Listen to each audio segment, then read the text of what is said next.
Hey all, small quantity henna powder எப்படி make பண்ணுறதுன்னு பார்க்கலாமா? இன்றைக்கி நான் 50 கிராம் ஹென்னா பவுடர் எடுத்திருக்கேன். இதோட கரெக்டான மெஷர்மெண்ட் பார்த்தீங்க அப்படின்னா, இந்த 50 கிராம் ஹென்னா பவுடருக்கு நான் 20 கிராம் சுகர் ஆட் பண்ணிக்கிறேன். ஹென்னா பவுடர் நிறைய வெரைட்டிஸில் மார்க்கெட்டில் அவைலபிளாக இருக்குது. நமக்கு 3 ஃபில்டரே போதும். நல்லா குவாலிட்டியான ஹென்னா பவுடராக இருந்தால் மட்டும் நம்ம செக் பண்ணி வாங்கிக்கணும். நெக்ஸ்ட்டு அதோட நம்ம தேவையான அளவு வாட்டர் ஆட் பண்ணுறோம். தண்ணி ஆட் பண்ணும்போது ரொம்ப பார்த்து கவனமாக ஆட் பண்ணணுங்க. ரெடி பண்ண பேஸ்ட்டில் நெக்ஸ்ட்டு நம்ம எசென்சியல் ஆயில் தான் ஆட் பண்ணணும். இன்றைக்கி நான் எடுத்திருக்க ஆயில் யூக்கலிப்டஸ் ஆயில் 15 ml எடுத்திருக்கிறேன். நல்ல ஸ்டெயினுக்கு அதிகமாக ஆயில் வந்துட்டு நம்ம யூஸ் பண்ணலாமான்னு கேட்டிங்கன்னா கண்டிப்பாக கூடாதுங்க. நம்ம எந்த மெஷர்மெண்ட்டோ அந்த அளவு மட்டும்தான் நம்ம யூஸ் பண்ணணும்.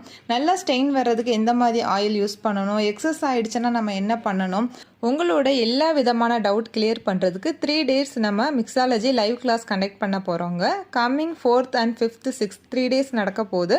இந்த கிளாஸில் ஜாயின் பண்ணணும் இன்ட்ரெஸ்ட் இருந்துச்சுன்னா எனக்கு டிஎம் பண்ணுங்கள். நெக்ஸ்ட் வீடியோவில் பார்க்கலாம். பாய்.